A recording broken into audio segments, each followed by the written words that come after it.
Muy bien, pues vamos a entrar al segundo día, el lunes, este segundo día de nuestra Semana Santa. Y lo primerito que vemos en el día lunes es al Señor Jesús, en el templo de Jerusalén, una vez más, ¿verdad? Solamente que, a diferencia del día anterior, del domingo, el día de ayer, en que Él estuvo ministrando y curando a personas, bueno, ahora lo vamos a ver en una situación y en una actuación drástica, ¿verdad? Fuerte, echando fuera del templo de allí a los mercaderes. Ahorita en el video con el hermano Pablo, él nos va a explicar, ¿verdad? El por qué el Señor Jesús hizo esta maniobra drástica de sacar a la gente de ahí, ¿no? Pero también de esa manera vamos a descubrir, pues, el poder mesiánico de Jesús, que es precisamente el, el título para nosotros en esta tarde, ¿verdad? Así que vamos a entrar al segundo día de la semana. Muy temprano en la mañana dice la Biblia que Jesús salió de Betania, iba junto con sus discípulos y se fue rumbo a Jerusalén. Nos cuenta la historia que tuvo hambre. Vamos a buscar ¿En en qué nuestras capítulo? Biblias. ¿Mande? Ajá. Sí, ¿en qué evangelio? Sí, vamos a Marcos. Marcos capítulo 11. Y ayúdeme leyendo versículos del 12 al 14. Marcos 11, del 12 al 14. Al día siguiente, cuando salieron de Betania, tuvo hambre, y viendo de lejos una higuera que tenía hojas, fue a ver si tal vez hallaba en ella algo. Pero cuando llegó a ella, nada halló sino hojas, pues no era tiempo de higos. Entonces Jesús dijo a la higuera: Nunca jamás coma nadie fruto de ti. Y lo oyeron sus discípulos.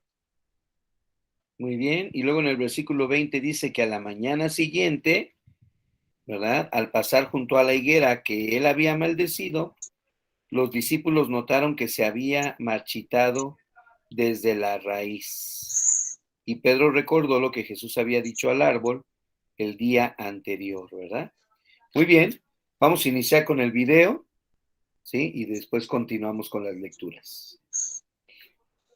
Vamos a ponerle silencio a los micros para que se escuche bien la voz del video.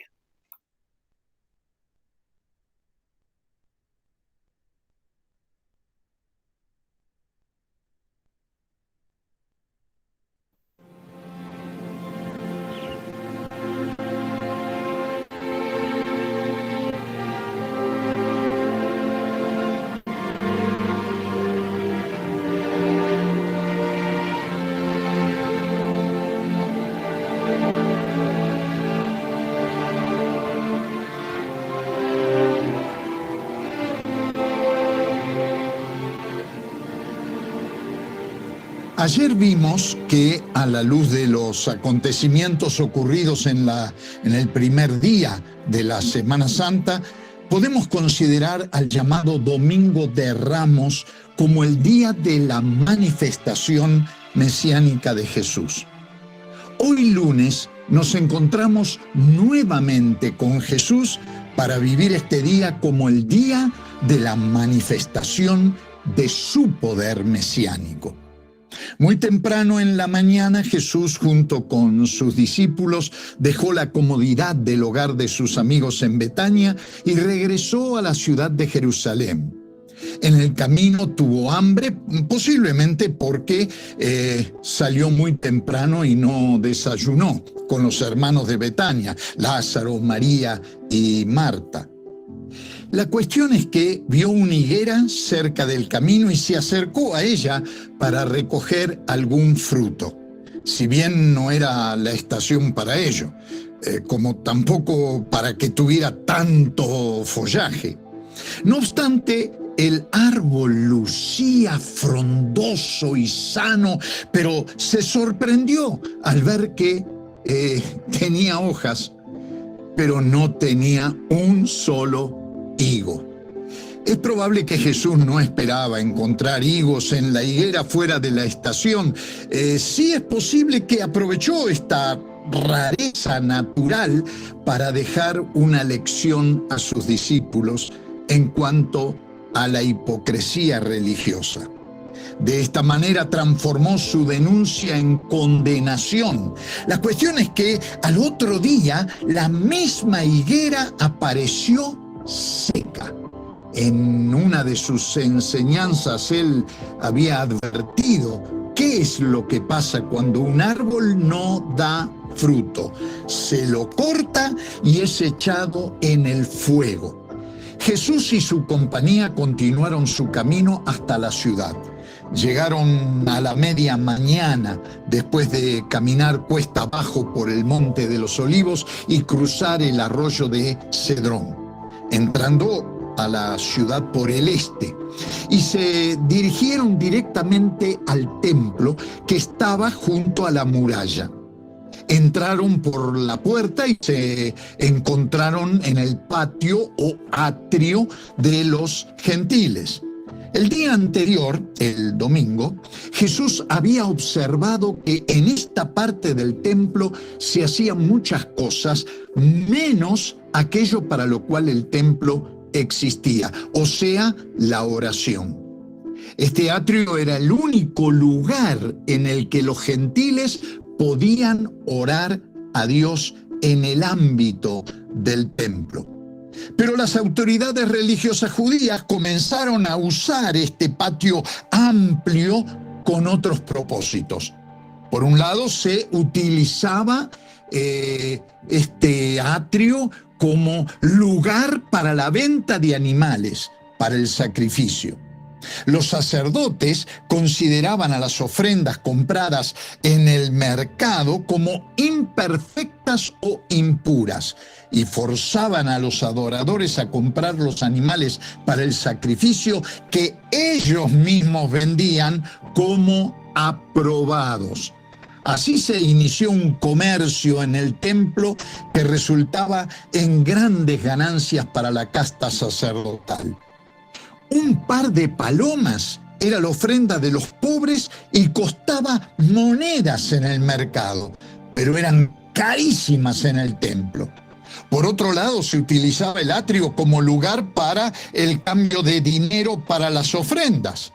La moneda en uso durante el gobierno romano tenía acuñada la imagen del emperador pagano y no se permitía traerla al templo por considerarla sacrílega y violadora del segundo mandamiento. Estas monedas debían ser cambiadas por unas viejas monedas hebreas que no tenían imágenes y que eran usadas para pagar el impuesto del templo. Con su especulación, los cambistas hacían cuantiosas ganancias. En otras palabras, los judíos usaban el atrio de los gentiles para sus propios intereses y propósitos mezquinos y no para el fin por el cual había sido construido, es decir, como lugar de oración para todo el mundo.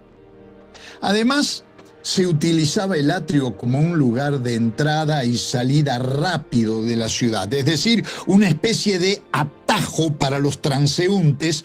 Es más, el tráfico ilegal de mercancías se hacía generalmente siguiendo una ruta que atravesaba el atrio de los gentiles. Había una ley que prohibía el transporte de mercancías a través de este atrio, pero no se respetaba. Los que hacían esto estaban usando un lugar religioso y consagrado para su propia conveniencia. Y esto es lo que Jesús intentó impedir. Es así como Jesús llega a este patio e interrumpe la compra-venta de animales y el cambio de dinero, y no le permite a nadie atravesar el templo llevando mercancías. En medio de su acción, Jesús cita algunas palabras de Jeremías 7:11 para recordar a la gente que ese era el atrio de los gentiles y que Dios se interesaba por ellos y no solo por los judíos. El resultado de su acción fue impactante. Los líderes judíos que durante largo tiempo lo habían estado odiando, ahora decidieron matarlo. Temían que si Jesús continuaba actuando de esta manera y enseñando como lo hacía, ellos podían perder su poder e influencia sobre el pueblo. Además, la gente estaba asombrada de su coraje, su autoridad, su interés por los gentiles, y quizás les encantó que hubiera atacado a los líderes religiosos de la manera en que lo hizo, porque eran una casta aristocrática insoportable. Por la tarde de... Vamos a parar aquí para que podamos ver algunas cosas importantes de lo que ocurrió en esa mañana. Podemos ver que el Señor Jesús fue bastante duro contra la higuera. Algunos no se explicaban por qué, pero los comentaristas se pusieron de acuerdo y han dicho que Jesús, al condenar a esta higuera, está condenando la hipocresía religiosa. Obviamente era una higuera que no daba frutos, ¿verdad? Y la falta de frutos auténticos en la vida de los seguidores de Jesús, pues es algo que no estaba permitido en este sentido, ¿verdad? Vamos a leer un pasaje interesante que no se mencionó, que es Oseas, capítulo 9, versículo 10. Vamos a este profeta que tiene un libro pequeñito, ¿verdad?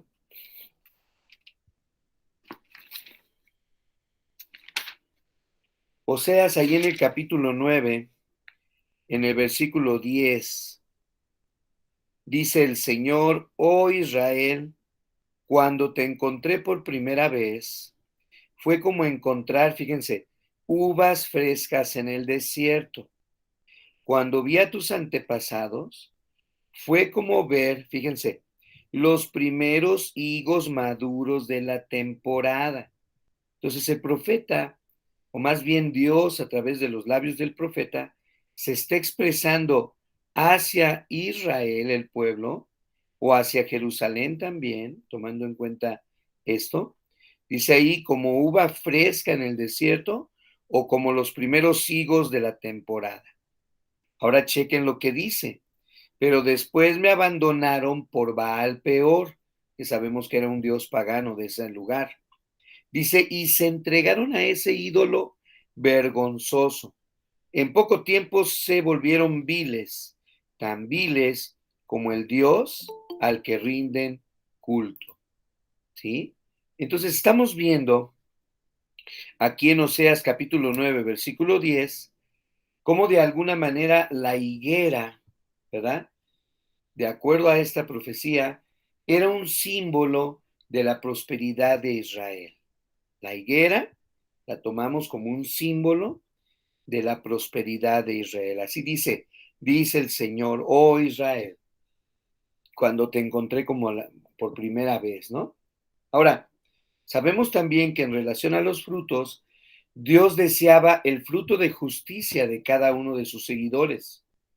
Y cuando el Señor Jesucristo examinó a Jerusalén y examinó al templo también, dice la Biblia que los encontró estériles, ¿verdad? Quizás sí, el templo brillaba en majestuosidad y brillaba en belleza externa, sin duda alguna. Jerusalén, la llamada ciudad del gran rey, también brillaba con su belleza exterior. Y sin embargo, Jesús pronuncia el juicio divino sobre la ciudad, ¿verdad? Y esto es simbolizado con el marchitamiento desde las raíces del árbol, ¿verdad? Recordando también las palabras de Jesús hacia Jerusalén: aquí no quedará piedra sobre piedra, donde la raíz de esta higuera que encontraron en el camino, pues lo leímos en el versículo 20 del capítulo 14, fue seca desde las raíces, ¿verdad? Yo creo que esto es importante para nosotros también, porque nosotros no debemos ni expresamos de alguna manera nuestra religiosidad de forma externa hacia las demás personas, ¿verdad? O nuestra piedad no tiene que ver con el asunto de apariencias. Y eso me hace pensar en el fruto que cada uno de nosotros estamos produciendo en nuestra vida espiritual. Muy bien, pasando esta parte de la higuera, vemos que Jesús se dirige a la ciudad. Vamos a regresar ahí a Marcos capítulo 11 y vamos a leer de los versículos 15 al 17. Si alguien lo quiere leer, lo puede hacer en este momento. Marcos 11, del 15 al 17.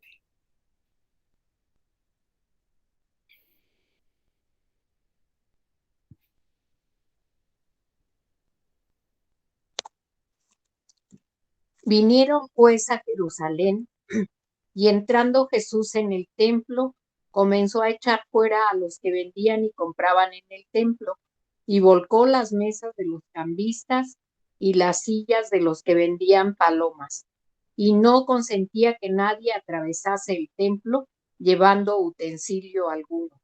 Y les enseñaba diciendo: ¿no está escrito, mi casa será llamada casa de oración para todas las naciones? Mas vosotros la habéis hecho cueva de ladrones.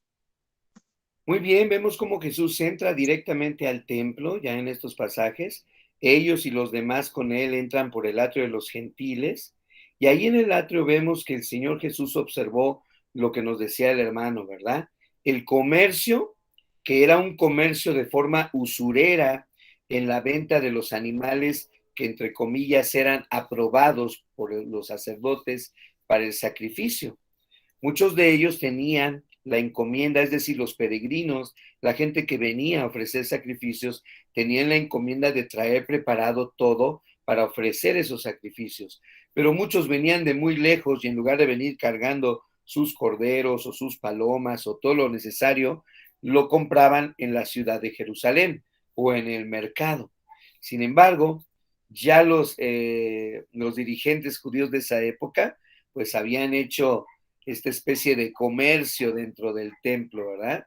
Se especulaba también sobre el cambio del dinero, porque acuérdense, nos decía el hermano, en esa época se utilizaba una moneda hebrea que no tenía ninguna imagen, porque la moneda de los romanos pues tenía la imagen del emperador romano y la consideraban como una moneda indigna para hacer los tratos monetarios dentro del templo.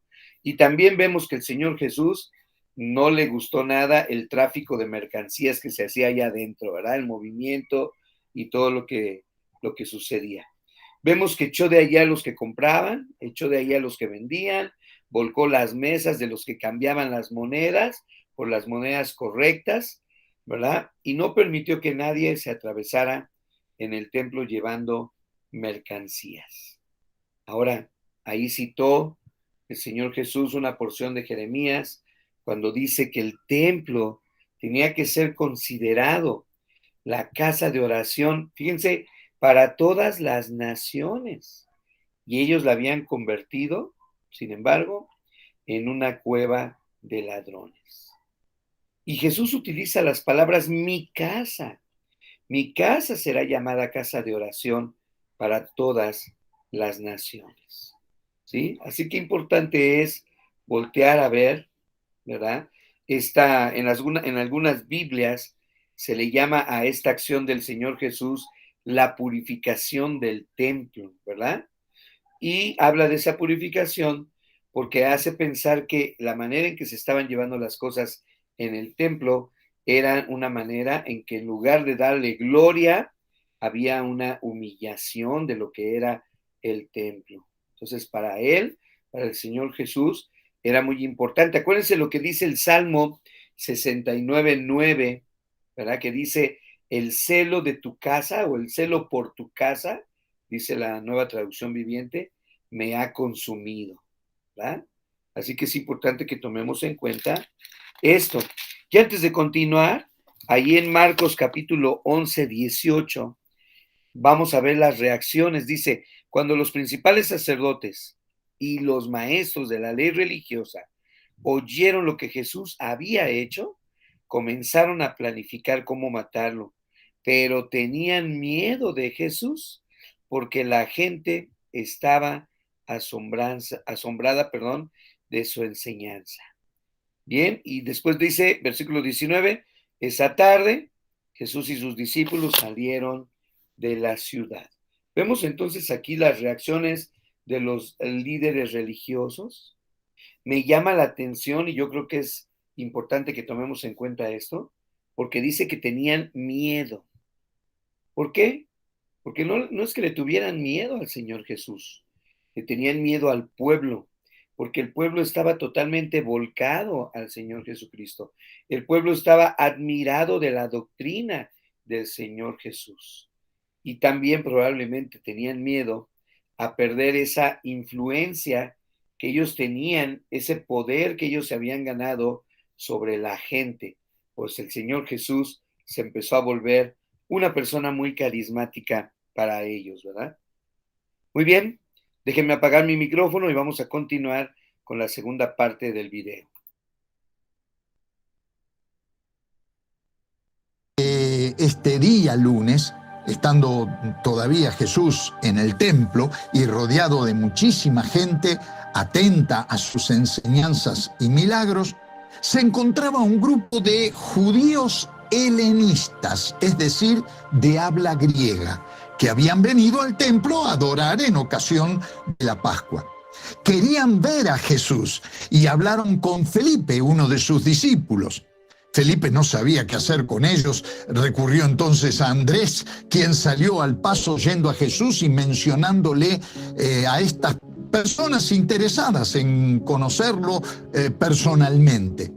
Andrés sabía que nadie era prescindible o molesto para Jesús y que él no rechazaba a nadie. Él sabía que Jesús no dejaría sin respuesta a un alma inquisidora. Él también sabía que en la presencia de Jesús había una puerta abierta que ninguna persona ni circunstancia podía cerrar. Estos judíos de la diáspora, es decir, prosélitos o temerosos de Dios de origen gentil y de habla griega, quizás querían ver a Jesús porque estaban interesados en saber más de él como futuro rey en Jerusalén, según lo que habían oído, por supuesto. Si es así, esta gente representaría una tentación más para Jesús de alejarse de su vocación mesiánica conforme la voluntad del Padre, para aceptar el proyecto mesiánico popular del nacionalismo judío. También es posible que estas personas piadosas querían ver a Jesús debido a las noticias que sobre él habían llegado hasta ellos y seguramente para satisfacer su curiosidad. Esto habla de cuán lejos había llegado la fama de Jesús, pero también es cierto que estos judíos de habla griega y trasfondo gentil representaban para Jesús a todo el mundo gentil. Y él no quería dejar pasar esta oportunidad de predicarles su buena noticia en vista de la dureza de los judíos de habla aramea o palestinos. La presencia de los griegos en estos días finales indica que la muerte de Jesús sería para todos los seres humanos sin distinción alguna. Es por esto que Jesús aprovecha esta oportunidad casi al final del día lunes en el atrio de los gentiles, en el templo de Jerusalén, para hacer una triple declaración mesiánica en la que da testimonio de la naturaleza divina, de su conocimiento del futuro, reflexiona sobre el sacrificio que está implícito en la fe y testifica de la gloria de la vida en la que la fe resulta. Lo primero que declara Jesús es la llegada de la hora en que el Hijo del Hombre sea glorificado. Esta es una declaración fundamental del Kairos señalado por Dios para su glorificación. Pero para eso debía morir y resucitar primero. El pedido de los griegos era prueba suficiente del amor, la fe y el interés que despertaba el ministerio público de Jesús. A su vez, esto dio a Jesús una oportunidad extra para profetizar acerca de la bendición universal que resultaría de su misión, que siempre involucró la totalidad de la humanidad. Sin embargo, esta misión solo se consumaría a través de su muerte y resurrección. Por lo tanto, en su respuesta al pedido de los griegos, nuestro Señor enfatiza el carácter supremo de la hora que en su discernimiento ya había llegado. De esta manera, Jesús presenta un principio básico para todo creyente. Solo hay vida a través de la muerte. En su muerte y resurrección, Él va a revelarse en su verdadero carácter como Salvador del mundo. Los griegos no necesitaban oír sus palabras o ver sus milagros. Su muerte era el evento más importante del que ellos necesitaban ser testigos presenciales. Su cruz sería el poder que atraparía como un imán hacia él a todas las multitudes del mundo gentil, representadas por estos griegos que querían verlo. Así pues, Jesús ilustra la necesidad absoluta de su muerte mediante una referencia a la naturaleza. Para que haya fruto, el grano de trigo tiene que ser primero enterrado, su tamo tiene que descomponerse y el grano tiene que morir como grano antes que pueda producir una gran cantidad de granos similares. Jesús aplica a sí mismo esta gran ley de la vida a través de la muerte, del servicio y la influencia a través del sacrificio personal, y declara que de buscar de manera egoísta evitar la cruz, Él frustraría todo lo que es digno del nombre de vida. Pero sometiendo su vida a la muerte, Él aseguraría y concedería bendiciones a la humanidad que son eternas. Lo tercero que declara Jesús es la grandeza de su promesa. La misma ley de muerte para vida Jesús la aplica a los discípulos.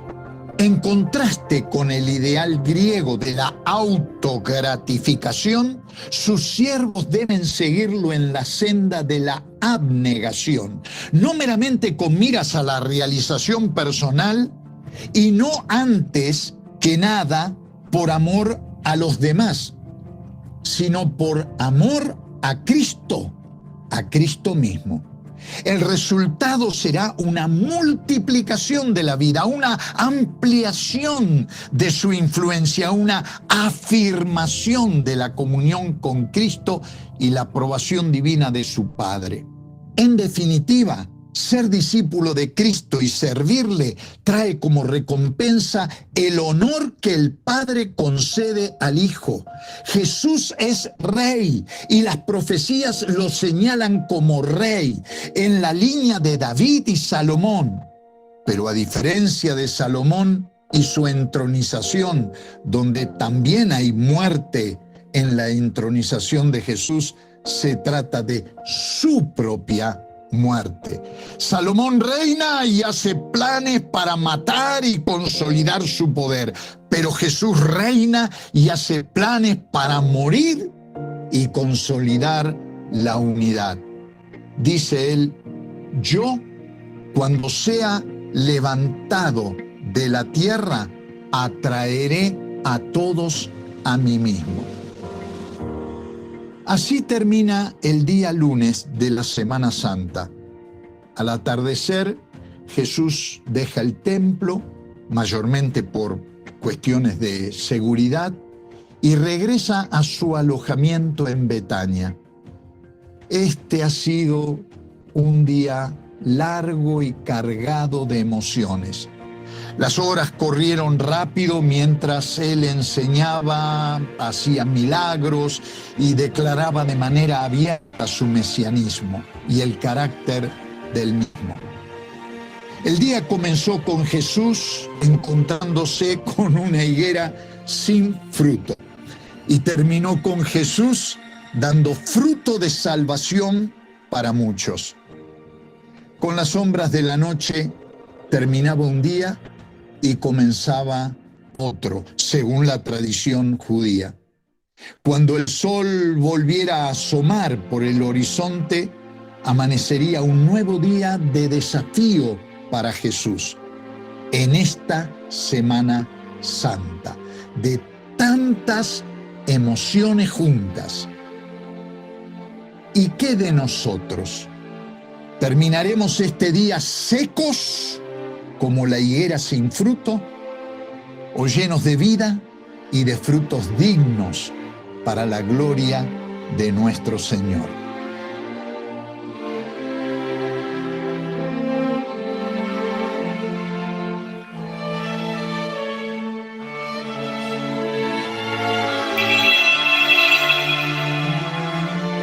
Muy bien, quiero pedirles que vayamos buscando en Gálatas capítulo 3, versículo 28.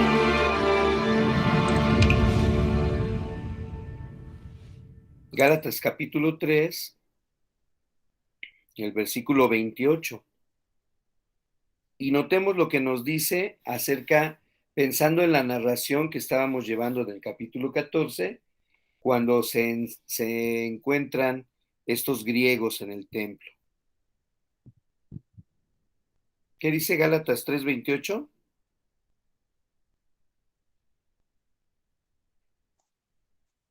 Ya no hay judío ni griego, no hay esclavo ni libre, no hay varón ni mujer, porque todos vosotros sois uno en Cristo Jesús.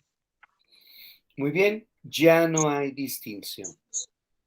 Aunque aquí llegaron estos griegos o estos judíos de habla griega, que no tenían el habla aramea que se hablaba en la época de Jesús, y que en algunas Biblias les llama prosélitos, que significa que eran judíos convertidos, no de nacimiento, sino que habían sido a lo largo del transcurso de su vida, habían abrazado la religión judía y se habían convertido circuncidándose, ¿verdad?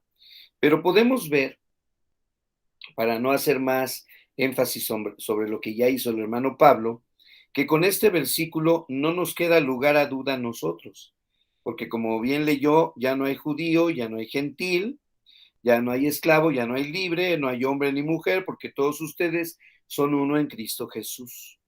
Y noten lo siguiente, el 29 dice, y ahora que pertenecen a Cristo, son verdaderos hijos de Abraham. O sea, somos verdaderos israelitas. Eso es lo que está diciendo. Esto va acorde a toda la enseñanza de Pablo en Romanos capítulo 11, donde nos dice, antes eran gentiles, pero ahora ya no son gentiles. Y les está hablando a los creyentes. O sea que esas palabras las podemos tomar para nosotros. Y dice el versículo 29, ahora son verdaderos hijos de Abraham, son sus herederos y la promesa de Dios a Abraham también les pertenece a ustedes. Fíjense qué interesante, ¿verdad? Entonces ya no hay distinción. El verdadero cristianismo es aquel en donde nosotros hemos sido injertados al olivo, que es Israel, y ahora todos formamos parte de esta gran nación, de esta gran, de la que es la novia de Cristo, ¿verdad? De esta gran asamblea o iglesia, como se menciona también en otros pasajes. Fíjense, busquen, hablando de esto, busquen Colosenses, está un poquito más adelante, en el capítulo 3, el versículo 11 nos deja ver y entender también esto, porque dice, en esta vida nueva, ya no importa si uno es judío o si uno es gentil, ya no importa si está o no está circuncidado, no importa si es inculto o si es incivilizado, si es esclavo o si es libre. Dice, Cristo es lo único que importa y Él vive en todos nosotros. Y noten ustedes esta misma idea de Pablo, pero ahora en Colosenses. Dado que Dios los eligió para que sean su pueblo santo, o sea, ahora formamos parte del pueblo santo, y amado por Él, dice, ustedes tienen que vestirse de tierna compasión, bondad, humildad, gentileza y paciencia, etcétera, etcétera, etcétera, ¿verdad? Pero aquí estamos viendo muy bien cómo ahora que el Señor Jesús nos perdonó, a nosotros formamos parte también de el pueblo, del pueblo de nuestro Dios, ¿verdad? Así que es importante ver esta declaración que se hace, ¿verdad? Para que podamos entender lo que nos decía el hermano y que viene en la narración de Marcos acerca de estos judíos griegos o prosélitos que fueron también a ver a Jesús. Y bueno, para terminar, son tres cosas las que mencionó el hermano. Primero, Jesús dice la llegada de la hora, ¿verdad? O sea, ya algo preciso. Antes Jesús les decía, aún no ha llegado mi hora. ¿Se acuerdan incluso cuando empezó el ministerio, 3 años atrás, en las bodas de Caná, a su propia mamá, a María, le dijo, madre, ¿qué tienes contra mí, verdad? Aún no ha llegado mi hora. Cuando hizo el milagro del vino, ¿se acuerdan? Ya desde ese tiempo como que se quería, pero no, todavía no era el tiempo de Dios. También otra cosa que reveló el Señor Jesús era la inminencia de su muerte. Es decir, él iba y había llegado a Jerusalén a morir. Y el punto número 3 habla de la grandeza de su promesa. Ahí en la llegada de la hora, leamos lo que dice el apóstol Juan. Miren, vamos a Juan capítulo 12,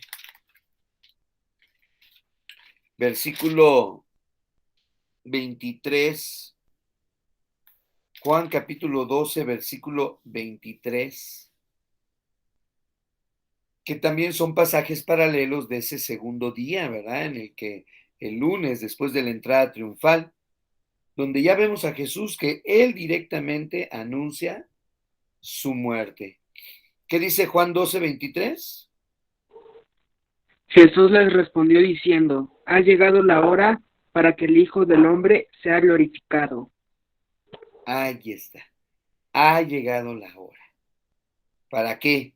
Para que el Hijo del Hombre sea glorificado. Era la hora de su glorificación, la hora en el tiempo señalado por Dios, la hora de la muerte de Jesús, la hora de su resurrección. Clarísimo. Ahí lo está expresando en ese mismo día, pero ahora lo estamos leyendo en el Evangelio de Juan.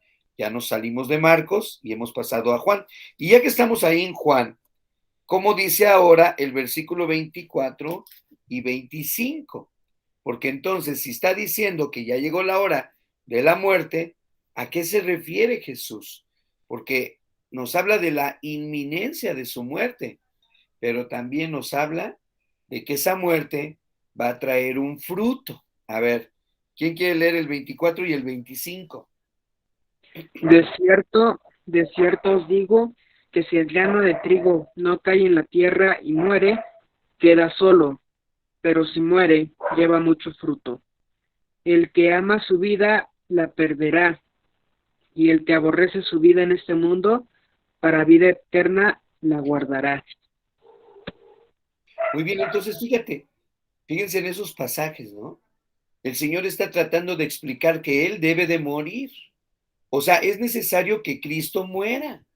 Si el Señor Jesucristo hubiera evitado su muerte en la cruz, había frustrado o habría negado la posibilidad de que también nosotros tuviéramos vida en Cristo Jesús mediante su muerte.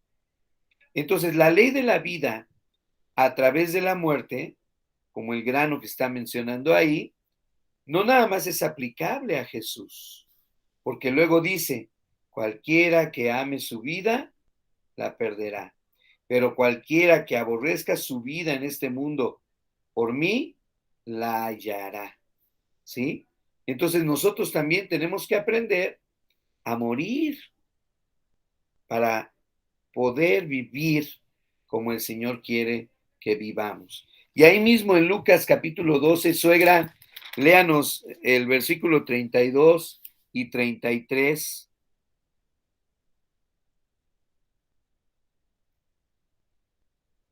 Lucas 12, Perdón, Juan. Seguimos ahí en Juan 12. Nada más léame el versículo 32 y 33. Juan 12, 32 y 33. Ajá. Y yo, si fuere levantado de la tierra, a todos atraeré a mí mismo. Y decía esto dando a entender de qué muerte iba a morir. Ahí está. El hermano Pablo mencionó en el video el versículo 31, cuando dijo, ha llegado el momento de juzgar este mundo, ¿verdad? Cuando Satanás, quien gobierna este mundo, será expulsado. Y luego dice, y cuando yo sea levantado de la tierra, atraeré a todos hacia mí. Él mencionó esa segunda parte, porque habla de la unión que hay entre la muerte y la vida. Finalmente, el Señor Jesús dice, con esto quería dar a entender la forma en que iba a morir. Es decir, el Señor Jesús promete que él habría de morir para que a través de su muerte el resultado sería atraer a todos a él mismo y también la vida para nosotros. Ser discípulo del Señor Jesús y servir al Señor Jesús trae como recompensa el honor que el Padre le concede al Hijo. ¿Sí? Así que, bueno, podemos ver, hermanos, cómo este día lunes comenzó con Jesús ante la higuera sin fruto, pero termina con Jesús dando fruto de salvación para muchos a través de la muerte que vamos a ver en los próximos días. Así que Dios bendiga este tiempo que hemos utilizado ahora, ¿verdad? Para aprender sobre este segundo día de la Semana Santa de Jesús. Y les invito a que cerremos nuestros ojos para que oremos al Señor. ¿Sí? Señor, gracias porque en esta hora nos permites, desde un principio de esta lectura, reconocer el gran significado que tiene la casa de Dios para ti. Lo vimos, Señor, cuando llegaste por el patio de los gentiles y hiciste una limpieza extrema de todos los mercaderes y todo lo sucio que se llevaba ahí, Señor. Pero ayúdanos a nosotros cada semana que vamos al lugar de reunión, Señor, para que entendamos también lo que significa ese lugar de Dios para nosotros. Pero más aún, ahora que sabemos que Dios no habita en templos hechos de manos, sino que nosotros somos el templo del Espíritu Santo, ¿cómo podemos nosotros crecer con ese mismo anhelo con el que el Señor creció, con ese celo por su casa? ¿Cómo podemos nosotros también tener ese celo, esa importancia, dársela a nuestro cuerpo, que ahora es el templo del Espíritu Santo, Señor? Ayúdanos, Padre. Queremos pedirte que nos libres de la hipocresía religiosa. Queremos pedirte que nos ayudes, Señor, y que esta sea una petición de todos y cada uno de nosotros para que seamos aprobados por el Padre, Señor. Ayúdanos para que podamos ser afirmados también en nuestra comunión con el Señor Jesucristo y que no seamos como la higuera, que al parecer por fuera estaba llena de hojas, pero en realidad no daba fruto. Ayúdanos, Señor, a dar fruto. Fruto, más fruto o mucho fruto, como tú también enseñas ahí en Juan capítulo 15, Señor. Y permite que podamos, como creyentes, dejar que ese fruto permanezca para vida eterna, Señor. Ayúdanos a unirnos en algún ministerio de nuestra iglesia, o ayúdanos, Señor, simplemente a tener siempre ese anhelo de servir, esa humildad, esa entrega que el Señor Jesús nos mostró en este día, que también nosotros lo podamos tener en nuestra propia vida. Gracias te damos, Señor, por este tiempo. Bendícenos y permite que sigamos gozándonos, Señor, de esta semana, trayendo a nuestro recuerdo todo lo que sucedió en estos días, en ese tiempo, Señor, en el tiempo de Dios, cuando llegó la muerte y la glorificación a través de la resurrección de nuestro Señor Jesús. Gracias te damos, bendícenos, en el nombre de Jesús oramos. Amén. Muy bien, mis hermanos, pues terminamos el segundo día y les invito para que mañana, ¿verdad? Martes, que es el tercer día de la semana, pues vengamos también con ganas de seguir aprendiendo acerca de esta semana de Jesús, ¿verdad? Muy bien, ¿algún comentario final? No, hermano.